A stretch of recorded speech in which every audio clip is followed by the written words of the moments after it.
Welcome to Royal Telly. I'm your host, Chloe. Today we delve into the tumultuous relationship between Meghan Sussex and her father. As Meghan's relationship with her father deteriorated, a third party was sneakily making its presence felt: the media. Now, this wasn't just any media. We're talking about the Daily Mail and its senior columnist, Caroline Graham. This is the same Graham who penned the fawning biography of Queen Camilla and who was living next door to Thomas Markle in Mexico prior to Meghan's wedding. The plot sickeningly thickens as it's unveiled that Graham is now living with Thomas Markle in the Philippines. It makes one ponder, what sort of journalistic ethics allows a reporter hell-bent on tarnishing a public figure to share a roof with that figure's father? Graham has been shadowing Thomas Markle, selling her journalistic integrity for tabloid scoops and exclusives. This isn't just bizarre, it's an alarming ethical breach, and it's a testament to the depths the Daily Mail will stoop to. This arrangement, where a key figure from the Daily Mail is practically functioning as Thomas Markle's handler, is the reason Meghan lost her father. It's heartbreaking to recall Meghan's testimony about her father's text messages, their warmth replaced with cold formality. This shift in tone was a glaring red flag that someone else was pulling the strings. Fast forward to today, and we have evidence in the form of Samantha's messages, showing her in conversation with a Caroline about her father being trapped. It's a distress signal that Samantha then shamelessly manipulated to blame Meghan for a natural disaster.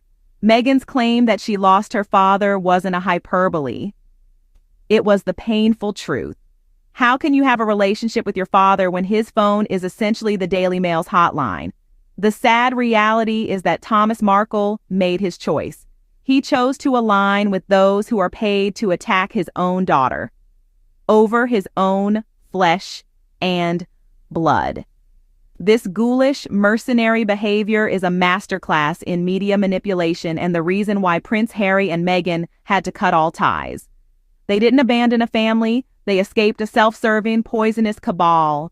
This unhealthy alliance between Meghan's father and the media was just the beginning of a disturbing saga. With the media playing puppeteer, Meghan's relationship with her father reached a breaking point. It's a moment that's as tragic as it is infuriating.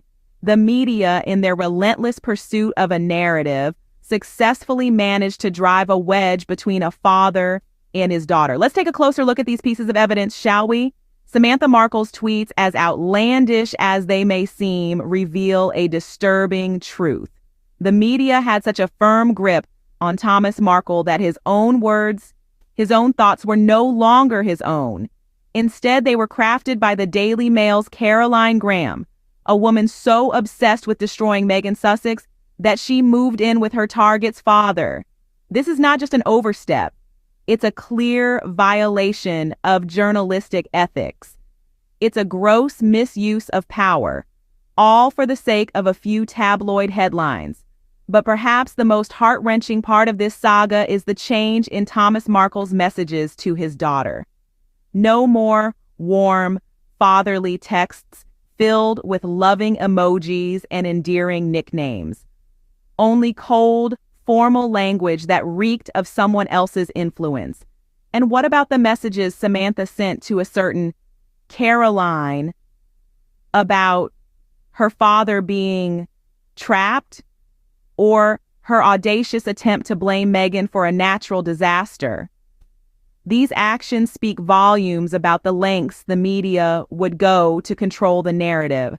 But let's take a step back and ask ourselves a question. At what cost? At what cost did the media manage to turn a father against his own daughter? Thomas Markle lost his relationship with his daughter, his flesh and blood, all for a few fleeting moments of fame. Meghan Sussex lost a father, a pillar of support to the very people who sought to bring her down. The media had successfully turned a father against his daughter, but at what cost? Indeed, the cost was high.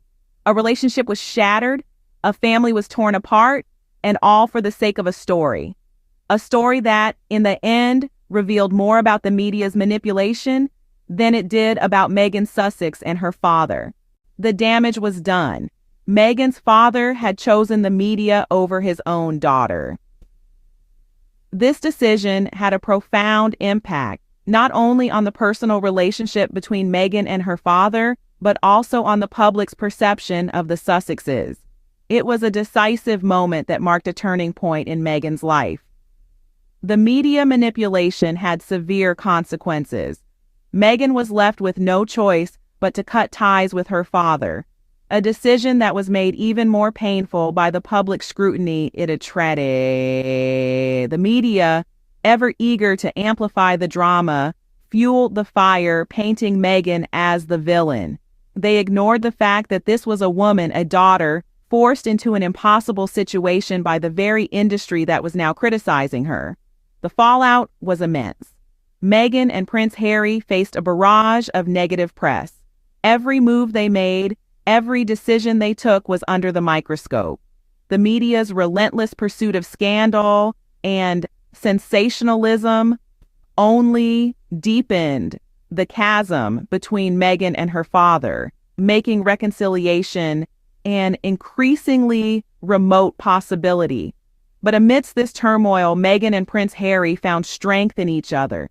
They refused to let the media dictate their lives. Instead, they chose to carve out their own path away from the toxicity of the British press. They made the brave decision to step back from royal duties, seeking a life where they could protect their family and maintain their sanity. In the aftermath of this media scandal, the Sussexes emerged stronger than ever. They demonstrated resilience in the face of adversity, standing up against an industry that thrives on controversy and conflict. They proved that they would not be victims of the media's ruthless game, but players in their own right, shaping their narrative and reclaiming their privacy. The media's role in this saga is undeniable. They were instrumental in driving a wedge between Meghan and her father, turning a private family matter into a public spectacle. Their relentless pursuit of scandal exacerbated the situation, making reconciliation even more challenging. Meghan and Prince Harry didn't just leave a family, they escaped a poisonous trap set by the media. They chose their own well-being and the health of their family over the relentless scrutiny of the British press. It was a bold move, one that demonstrated their strength and resilience in the face of relentless media manipulation. This entire saga is a sad testament to the destructive power of media manipulation. It's a tale of a father and daughter, torn apart by the relentless and unscrupulous tactics of a media organization hell-bent on sensationalism and scandal. The relationship between Meghan Sussex and her father was not just strained, but systematically dismantled by the very people who should have been its guardians, the press. We've seen how Caroline Graham, a senior columnist for the Daily Mail, stooped to an unprecedented level of unethical journalism. She was not just reporting from the sidelines, but actively participating in the drama, living with Meghan's father, and even handling his communication.